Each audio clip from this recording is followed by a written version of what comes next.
pagi teman-teman. Mohon maaf mengganggu waktunya sedikit. Pada hari ini saya minta izin sama MUKS dan teman-teman guru untuk melaksanakan diseminasi terkait dengan pengimbasan budaya positif di sekolah. Ini materi yang sementara kami pelajari dan sudah selesai sebenarnya tahapannya, tinggal masuk lagi modul 2 tentang kepemimpinan. Tapi ini diharapkan bisa diimbas di sekolah, minimal kita dapat ilmu, dapat bayangan bagaimana sebenarnya konsep kurikulum merdeka ini dalam budaya positif di sekolah, melaksanakan budaya positif di sekolah. Saya kira saya langsung mulai saja. Saya minta izin MUKS dulu.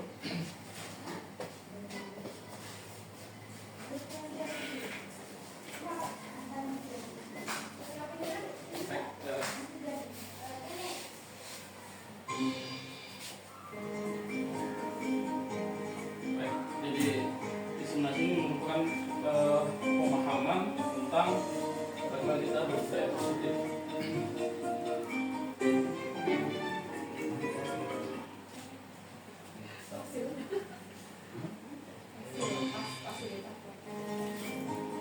Oke, jadi tentang kita bagaimana menyebarkan pemahaman penerapan tentang pengalaman budaya positif di sekolah. Saya mulai ini dengan kesepakatan belajar yang sudah pernah saya juga singgung. Jadi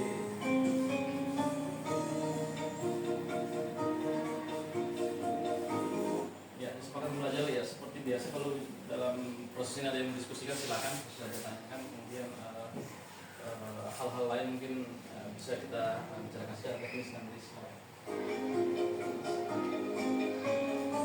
Selanjutnya tentang kita ice breaking dulu. Biasa untuk memulai sebuah materi biasanya kita laksanakan ice breaking, tapi ice breakingnya sederhana saja. Saya punya ice breaking yang saya teringat lagu Topi Saya Bundar, masih ingat semuanya? Topi saya bundar. Nah, sekarang kita ganti, kita hilangkan topinya. Ya. Jadi diganti dengan saya. Oh oke. Topi dulu lah. Sebentar buru semuanya, topi dan bundar. Topi dulu. Oke, kita tes. 1, 2, 3. Saya bundar, bundar. Saya kau bundar, bukan saya. Coba kita hilangkan sekarang topinya dan bundarnya sekarang. Oke, kita kesulitannya. Coba 1, 2, 3. Saya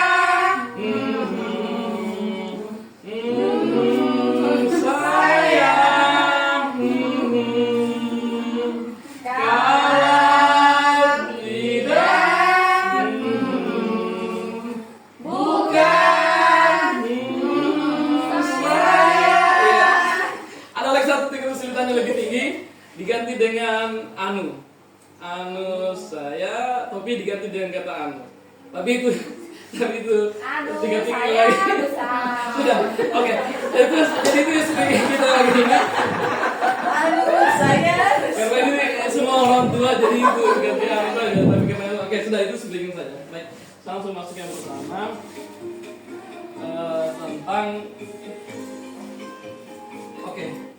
tentang konsep inti dari budaya positif. Jadi dalam budaya positif ini intinya pertama ada perubahan paradigma belajar yang kami pelajari di modul 1.4 itu, kemudian ada disiplin positif, kemudian ada nilai-nilai kebajikan, ada kebutuhan dasar manusia, ada motivasi perilaku manusia, ada posisi kontrol guru dan keyakinan kelas, dan ketiga setuju. Ini semua adalah konsep budaya positif yang harapannya dari pengembangan modulnya bisa kita laksanakan di sekolah dengan maksimal. Jadi minimal kita tahu dulu apa bayangan perubahan paradigma, apa itu disiplin positif, apa itu nilai kebajikan dan seterusnya. Minimal kita punya bayangan seperti itu. Semoga ada kesempatan bisa untuk lebih mendalami nanti. Kita mungkin masuk pada yang bagian pertama tentang perubahan paradigma belajar. Konsep perubahan paradigma belajar itu di sini dia tekankan bagaimana berdasarkan prinsip pembelajaran berdiferensiasi. Jadi paradigma sekarang itu kita lebih fokusnya berdiferensiasi. sehingga peserta didik itu belajar sesuai dengan minat dan kebutuhannya sebenarnya. Jadi tahap perkembangan ini sesuai dengan teori psikologi modern untuk mewujudkan profil pelajar Pancasila. Jadi kalau profil pelajar Pancasila sebenarnya disambungkan dengan pembelajaran diferensiasi seperti yang sering kita dengar di sekitar kita. Itu paradigma perubahan baru sebenarnya saat ini. Nah, profil Pancasila ini ada 6 yang sudah ada di monitor. Jadi yang sudah pernah kita kemudian tentang miskonsepsi teori kontrol. Jadi teori kontrol yang selama ini kita pahami itu kita mengatakan bahwa guru mengontrol murid, kita bisa mengontrol murid. Kemudian ada juga ilusi bahwa semua penguatan positif itu efektif dan bermanfaat. Ada lagi ilusi mengatakan bahwa kritik dan membuat rasa bersalah kepada ini mampu menguatkan karakter. Jadi kan kita sering zaman dulu itu ada guru-guru kita menentangkan merasa bersalah, membuat siswa merasa bersalah. Kita berpikir bahwa itu efektif, tapi ternyata itu semua dalam miskonsepsi. Kemudian mengatakan bahwa orang dewasa berhak memaksa yang anak-anak. Ini juga sebenarnya miskonsepsi yang harus kita luruskan dalam paradigma perubahan pembelajaran kita saat ini. Di sini ada perbedaan nanti tentang teori stimulus respon dan teori kontrol. Perbedaannya apa? Kalau di stimulus respon, kita sebetulnya mereka kita anggap sama, tapi dalam teori kontrol kebutuhan itu kita anggap berbeda setiap orang. Kemudian semua orang melihat yang sama kalau yang teori stimulus respon, sedangkan kalau teori kontrol setiap orang memiliki gambaran yang berbeda dan seterusnya. Di sini jadi ada beberapa perbedaan yang kita harus mulai rubah antara teori stimulus respon dengan teori kontrol. Perbedaannya yang mana? Jadi kalau di teori kontrol ini yang utama mungkin Anda tidak bisa mengontrol orang lain kalau di teori kontrol. Tapi kalau di stimulus respon kita menganggap kita bisa mengontrol orang lain. Itu yang harus kita pahami bahwa kontrol pada intinya kontrol itu akan kembali kepada manusia. Walaupun ada orang yang mampu mengontrol dia dari luar, itu sifatnya pasti sementara, tidak akan bisa lama. Beda kalau orang yang bisa mengontrol dirinya dari dalam diri, itu akan sifatnya lebih langgeng dia punya perubahan dibandingkan kalau kita mengontrol dari luar dan seterusnya. Bahkan ada teori mengatakan kita memberi penghargaan kepada murid, memberi hadiah kepada murid, bahkan itu dianggap sebagai hukuman malah. Ada teori terbaru. Itu malah dianggap sebagai hukuman. Kenapa? Karena kita selalu mengaitkan mereka dengan penghargaan terus. Itu malah kita sekarang memberi hukuman mereka sehingga mereka tidak bisa berkreasi lebih baik lagi ke depannya. Nanti pada hadiah baru mau belajar, baru mau berkembang, baru mau berpikir dan seterusnya. Itu teori baru bahkan mengatakan bahwa justru pemberian hadiah malah hukuman.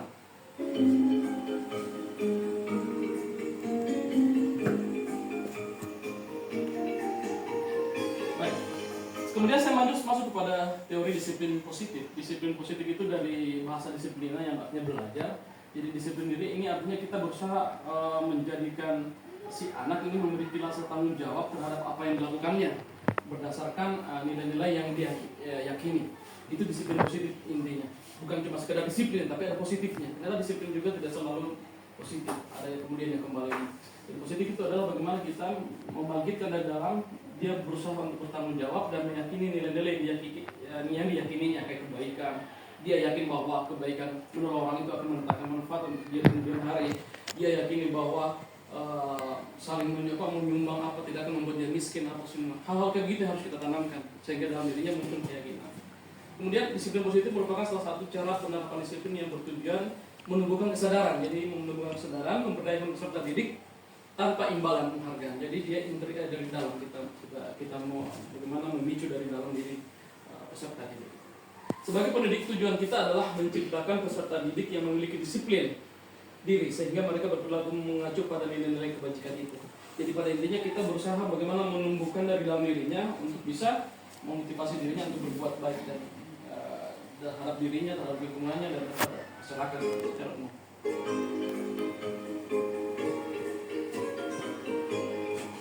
Kemudian nilai-nilai kebajikan itu tadi apa sih nilai-nilai kebajikan itu? Jadi nilai kebajikan itu adalah nilai yang telah disepakati bersama lepas dari suku bangsa, agama, bahasa maupun latar belakangnya. Untuk apa sih nilai kebaikan itu?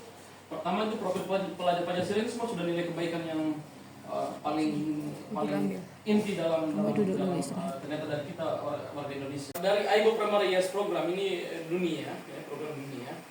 Dia malah lebih banyak lagi toleransi, rasa hormat, integritas, mandiri, menghargai, antusias, empati, keingintahuan, kreativitas dan lain-lain. Ini dari AIBO Primary Years Program.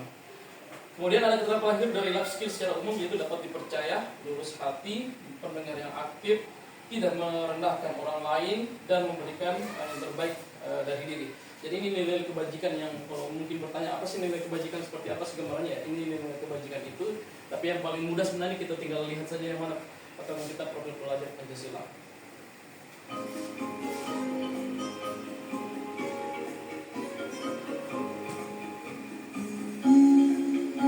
Baik, nah ini salah satu yang penting yang saya suka dari modul 1 itu yaitu kebutuhan dasar manusia.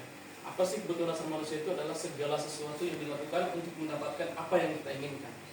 Jadi fokusnya adalah segala sesuatu yang dilakukan untuk apa yang diinginkan. Jadi seluruh tindakan yang kita lakukan itu memiliki tujuan, dan semua usaha terbaik yang kita lakukan adalah dalam rangka agar kebutuhan dasar kita terpenuhi. Jadi pasti manusia akan selalu berusaha untuk memenuhi kebutuhan dasarnya.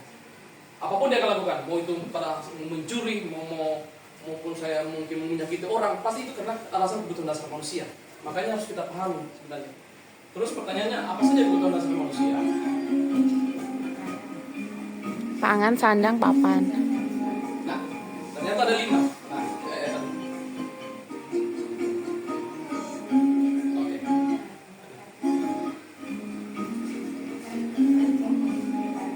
Ini saya senang. Oke. Ada 5 kebutuhan.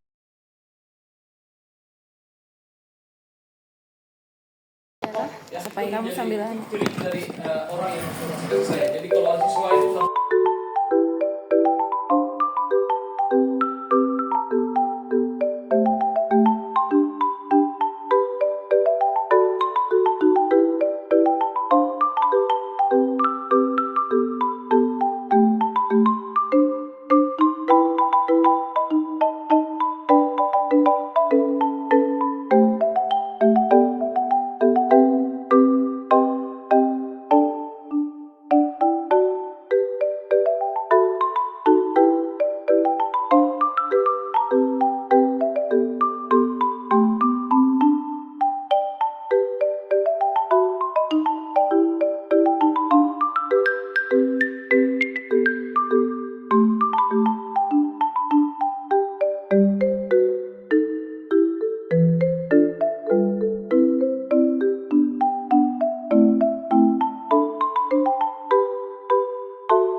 misalkan dia ingin nyoba prestasi, dia ingin diakui, dia ingin didengar. Kalau ada seperti siswa yang selalu ingin cari muka apa, berarti itu berarti kemasan misalkan jadinya dia selalu mau dilihat, mau didengar apa ya, itu berarti kemasan.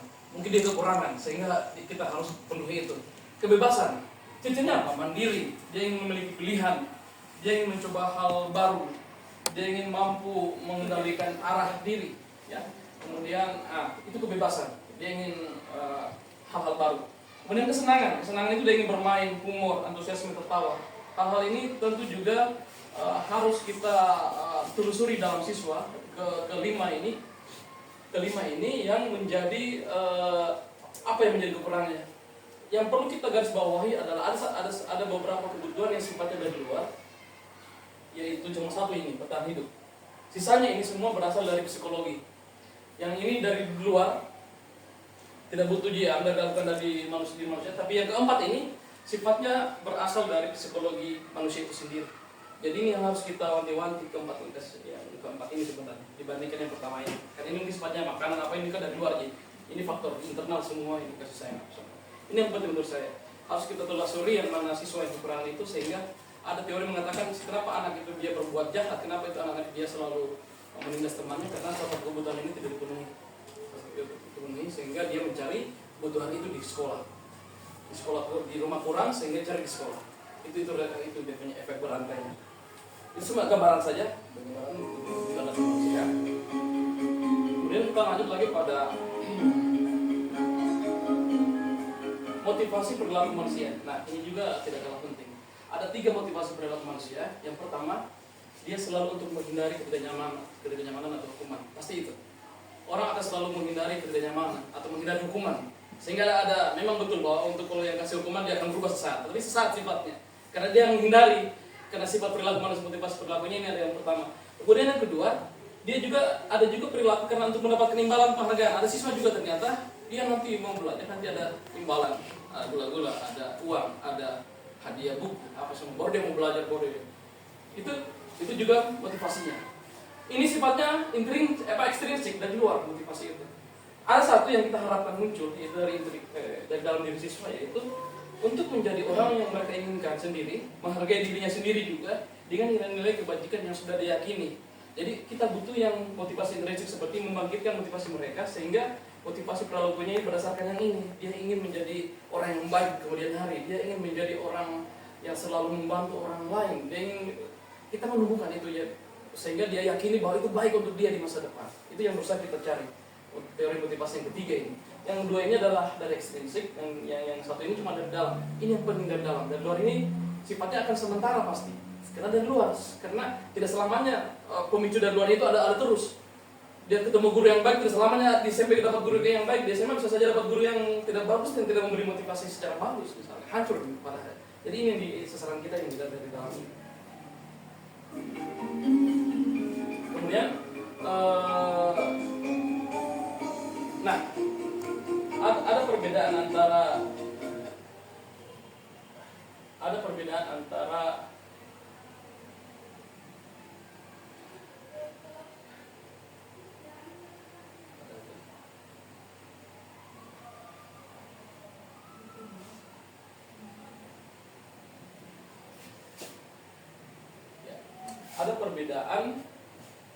antara hukuman, konsekuensi, dan restitusi. Saya sudah mulai masuk pada konsekuensi ini, tapi kita pilih dulu. Kita bedakan dulu apa itu hukuman. Hukuman itu dia tidak terencana, tapi tiba-tiba. Misalkan dia datang terlambat, terpikirkan kita, coba angkat batu itu. Nah itu kan tidak, hukuman itu sifatnya dia tidak terencana, tidak pernah tertulis, tidak pernah ini, tiba-tiba dia suruh pergi angkat batu sebagai hukumannya.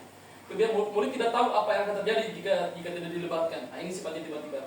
Bersifat satu hal dari guru yang memberikan itu. Dan berupa hukuman fisik atau psikis, kadang fisik, kadang psikis. Itu hukuman. Kalau konsekuensi apa? Kalau konsekuensi dia terencana dan disepakati sesuai peraturan. Misalkan dia terlambat, oke, sudah tahu terlambat apa hukumannya? Oh iya Pak, membersihkan WC, oke, itu konsekuensi. Dia sudah tahu aturannya ada, sudah pernah dengar, dan dia sudah tahu akibatnya. Itu konsekuensi. Murid tetap dibuat tidak nyaman, tapi dalam hal pelaksanaan konsekuensi itu tetap ada rasa-rasa tidak nyaman di sana. Ada rasa tidak nyaman. Sikap guru selalu memonitor murid, ya. Di sini akan terjadi pantauan.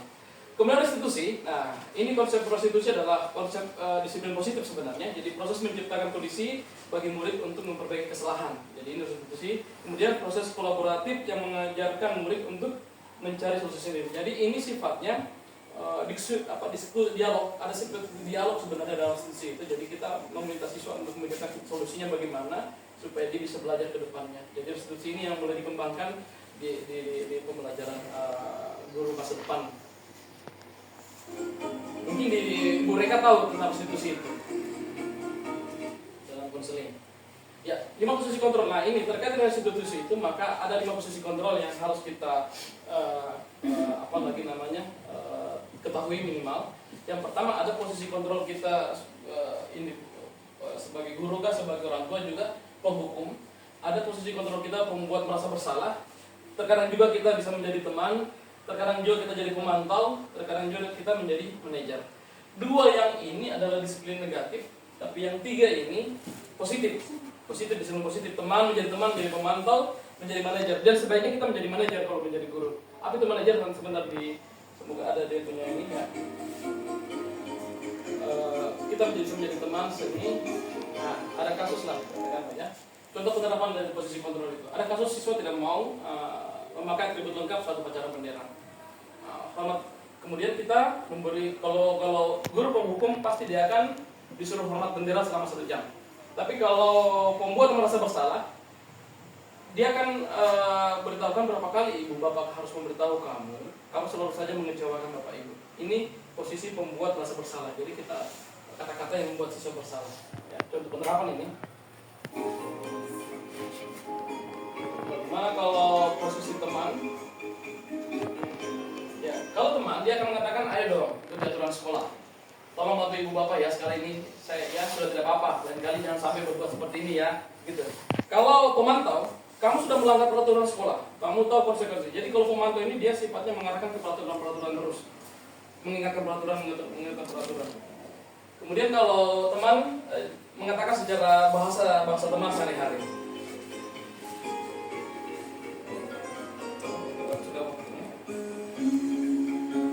Terakhir, manajer ini penting. Bahasanya bagaimana kalau manajer? Apakah kamu tahu kesalahanmu? Kira-kira bagaimana kamu memperbaiki kesalahanmu? Jadi manajer ini sifatnya dia mengkonstruksi dari dalam dirinya siswa. Dia punya metode untuk memperbaiki dirinya di masa depan dan di masa saat itu juga. Jadi dia pikirkan sendiri solusinya. Apa kesalahanmu? Kira-kira kamu bagaimana memperbaiki kesalahan itu? Jadi manajer sifatnya itu. Nanti ini terkait nanti dengan segitiga restitusi nantinya.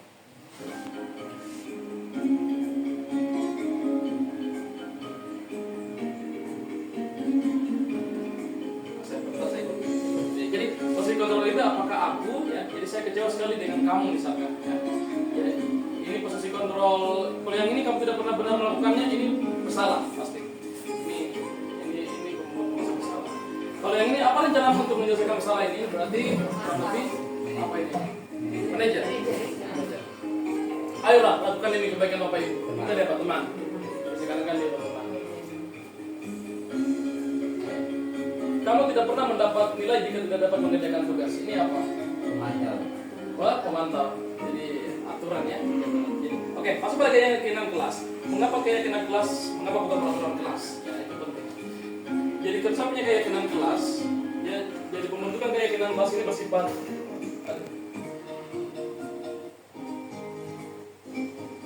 Oke, pembentukan keyakinan kelas dia bersifat abstrak, kemudian merupakan pernyataan universal. Dibuat dalam mudah diingat sesuai dengan kondisi kelas sekolah, semua warga sekolah kelas dilibatkan. Jadi dia ini bersifat abstrak, tapi sifatnya universal. Jadi dia bukan peraturan bahasanya tidak boleh terlambat dengan ini, bukan. Tapi pembentukan keyakinan kelas dia berdasarkan curah pendapat dari berbagai warga sekolah. Apa sih yang kita mau tegakkan di sekolah ini?